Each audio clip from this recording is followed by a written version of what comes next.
sendiri sebatang kara. Setiap hari ia bekerja mengarap lading dan mencari ikan dengan tidak mengenal lelah.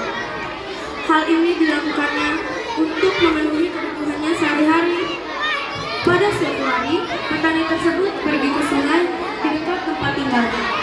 Ia bermaksud mencari ikan untuk lauknya hari ini. Dengan hanya berbekal sebuah kail, umpan, dan tempat ikan, ia pun langsung menuju ke sungai.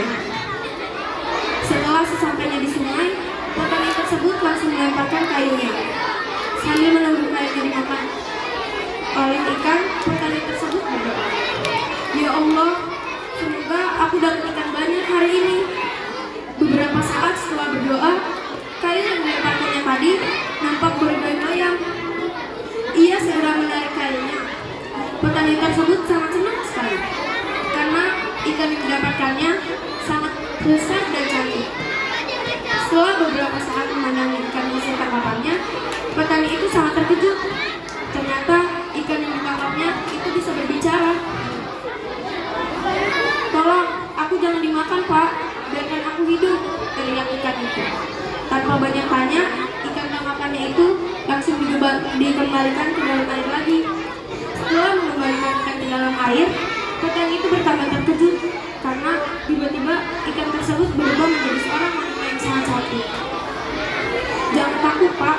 Aku tidak akan menyakitimu," kata ikan. "Siapakah kamu ini? Bukankah kamu seekor ikan?" tanya petani itu. "Aku adalah seorang putri yang dikutuk karena melanggar aturan kerajaan," jawab wanita itu.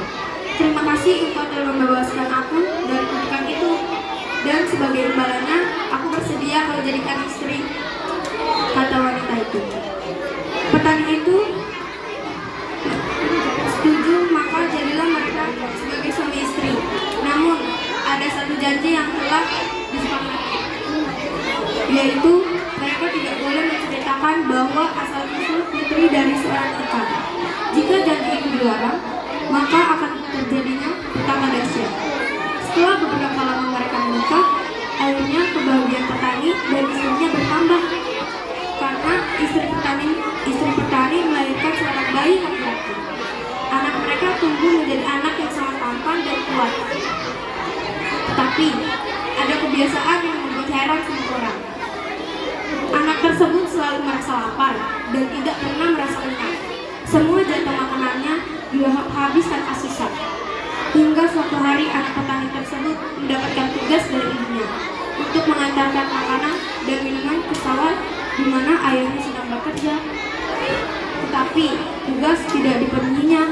Semua makanan yang seharusnya untuk ayahnya dilahap habis, dan setelah itu dia tertidur di sebuah gubuk. Pak Tani kedatangan anaknya sambil menahan haus dan lapar. Karena tidak tahan menahan lapar, maka ia langsung pulang ke rumah. Di tengah perjalanan, Pak Tani melihat anaknya sedang tertidur di gubuk. Pak Tani tersebut langsung membangunkannya. "Hei nak, bangun!" teriak Pak Tani itu. Setelah anaknya terbangun, Pak Tani itu langsung menanyakan makanannya. "Mana makanan buat ayah?" tanya Pak Tani. "Sudah habis dimakan," jawab si anak. Dengan nada yang tinggi, Pak Tani itu pun langsung memarahi anaknya.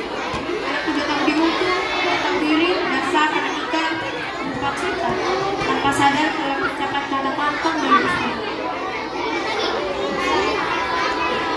Ketika itu juga anak dan istrinya hilang lenyap tanpa bekas dan jejak. Dari bekas injakan kakinya, tiba-tiba menyemburlah air yang sangat deras. Air meluap sangat tinggi dan deras, sehingga membentuk sebuah telaga, dan akhirnya membentuk sebuah danau. Danau itu akhirnya dikenal dengan nama Danau. Sekian